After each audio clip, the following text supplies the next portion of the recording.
যে কোনো সময় ভারতের বিএসএফ এর সঙ্গে আমাদের বিজিবির একটি যুদ্ধ পরিস্থিতি বেঁধে যেতে পারে। প্রতিটি মুহূর্তে এমন আশঙ্কা নিয়ে দিন কাটাচ্ছেন দেশবাসী। চাঁপাইনবাবগঞ্জ সীমান্তে ক্রমশ উত্তপ্ত পরিস্থিতি নিয়ে একটি বিশেষ প্রতিবেদন উপস্থাপন করছি। সীমান্তে কাঁটাতারের বেড়া নির্মাণকে কেন্দ্র করে বাংলাদেশ ও ভারতের মধ্যে তৈরি হওয়া এই উত্তেজনা আজ উদ্বেগের কারণ হয়ে দাঁড়িয়েছে।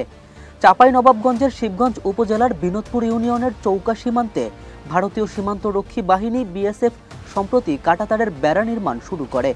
সীমান্তে পিলার 177/1S এবং 2S এলাকায় বাংলাদেশের সীমানার কাছাকাছি নির্মাণ কাজ চালানোর ফলে বিজিবি কড়া আপত্তি জানায়।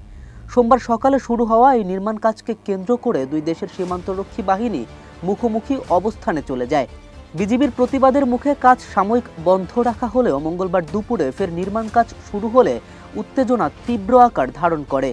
পরিস্থিতি সামাল দিতে দুই দেশের সীমান্তরক্ষী বাহিনী সোমবার ও মঙ্গলবার 2 দফা পতাকা বৈঠক করে, তবে কোনো পক্ষই চূড়ান্ত সিদ্ধান্তে পৌঁছাতে পারেনি।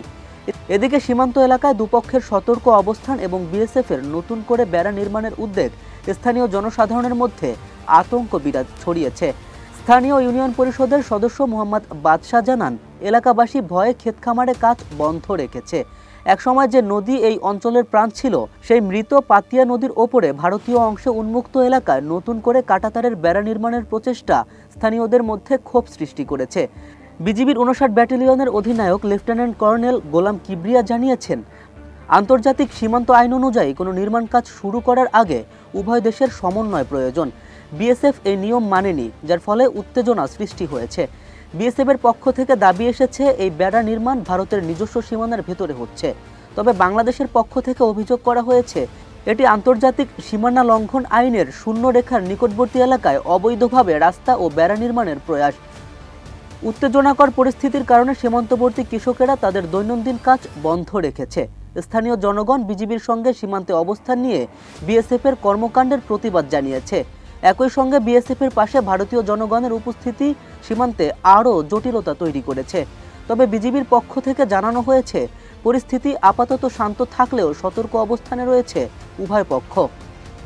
এই উত্তেজনা নিরসনে দ্রুত কূটনৈতিক পদক্ষেপ গ্রহণ জরুরি। বিশেষজ্ঞদের মতে উভয় দেশের মধ্যে সমন্বয় এবং সীমান্ত নীতির প্রতি সম্মান প্রদর্শনের মাধ্যমে এই সমস্যার সমাধান করা সম্ভব। বাংলাদেশ ও ভারতের ঐতিহাসিক বন্ধুত্বপূর্ণ সম্পর্ক যাতে ক্ষতিগ্রস্ত না হয় সেদিকে নজর দেওয়া প্রয়োজন। পরিস্থিতি নিয়ন্ত্রণে রাখতে সীমান্ত এলাকায় শান্তি প্রতিষ্ঠায় দুই দেশের সরকারের হস্তক্ষেপ অপরিহার্য। চাঁপাইনবাবগঞ্জ সীমান্তে উত্তপ্ত পরিস্থিতি এবং তা নিয়ে উভয় দেশের মানুষের উদ্বেগ আমাদের চোখে আঙুল দিয়ে দেখিয়ে দেয় সীমান্ত ব্যবস্থাপনায় আরও দায়িত্বশীলতা প্রয়োজন। আমরা আশা করি এই পরিস্থিতি দ্রুত সমাধানের মাধ্যমে সীমান্ত এলাকায় শান্তি পুনঃপ্রতিষ্ঠিত হবে।